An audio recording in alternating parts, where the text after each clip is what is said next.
In the course of recent months, Chinese stocks have fallen over and over once more. Numerous financial backers enjoy taking benefit of these limited costs for long-haul gains. On the opposite side of the range, numerous financial backers accept that there is a lot of hazard encompassing China.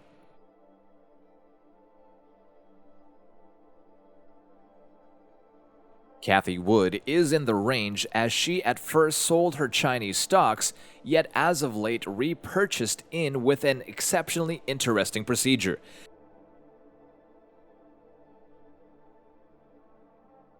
This video will go top to bottom on the eventual fate of Chinese stocks and clarify the two sides of the discussion on China.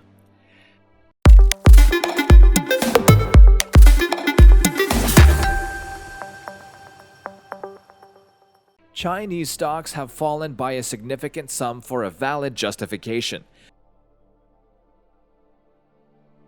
New guidelines have been implemented on training, gaming, information security, restraining infrastructures, restrictive agreements, and U.S. IPOs.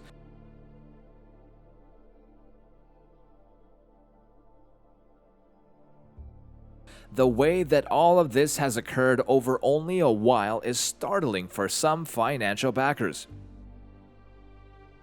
The Chinese Communist Party can undoubtedly demolish Chinese values with a snap of a finger. Chamath Palihapitiya, a very rich person investor and SPAC supporter, accepts that the danger encompassing Chinese resources is unreasonably high to be awesome.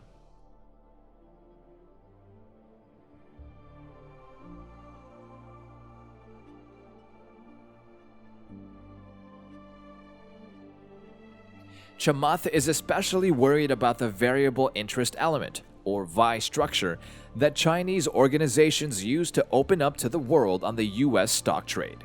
So what precisely is a VI structure? I've seen many individuals talk about VIs, however never clarify the dangers of putting resources into them and how it functions.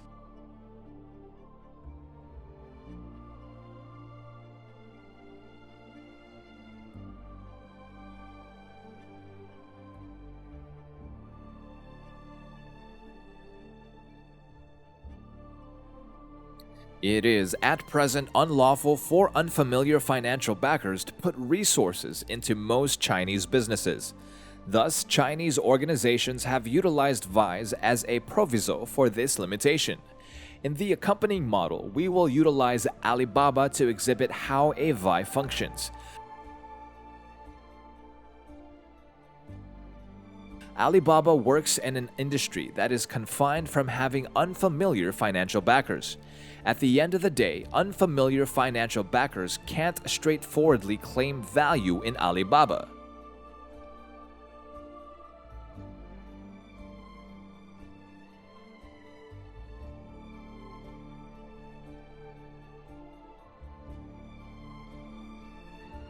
Accordingly, Alibaba needs to make a shell organization in the Cayman Islands, likewise called Alibaba.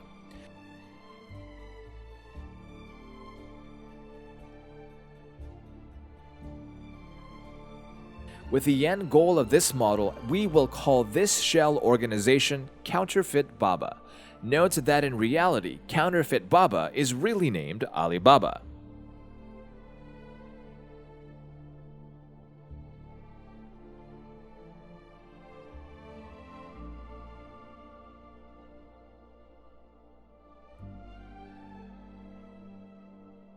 In the wake of making Counterfeit Baba, Alibaba will currently give Counterfeit Baba legally binding arrangements over Alibaba's benefits and resources.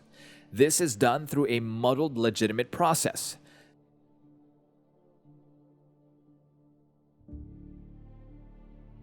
The authoritative arrangements claimed by fake Baba give it command over Alibaba's advances, elite call choices, intermediaries, and value vows.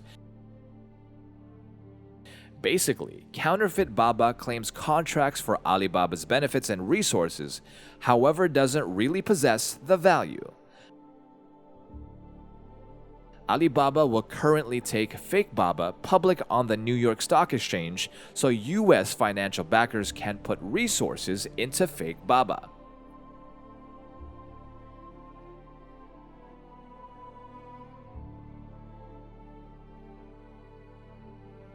By utilizing this interaction, Alibaba can sidestep China's law against unfamiliar possession.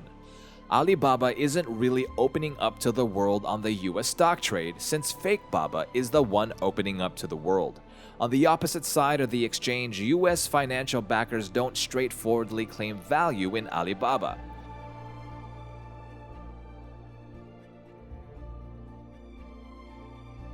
US financial backers just own value in Fake Baba. This kind of construction is broadly known as the variable interest substance design or VI structure in short structure. Most of Chinese organizations utilize the VI design to open up to the world on the US stock trade. Competes have functioned admirably for a long time, however, there are some main pressing issues with the construction.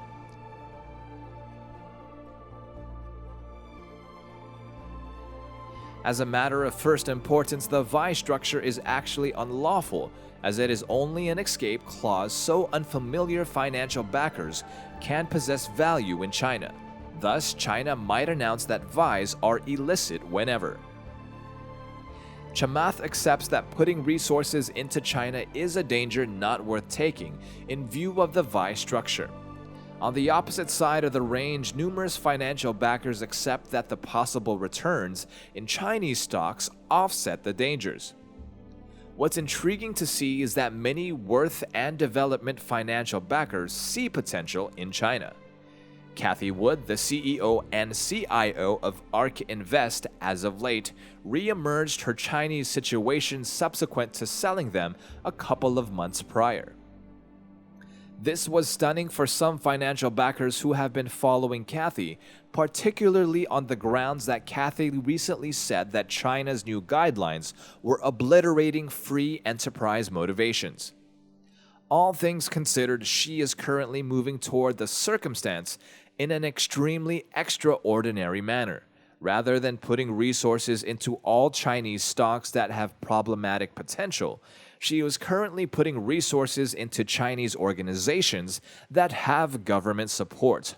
All the more explicitly, Cathie has been purchasing JD.com, Pinduoduo, while selling Alibaba and Baidu.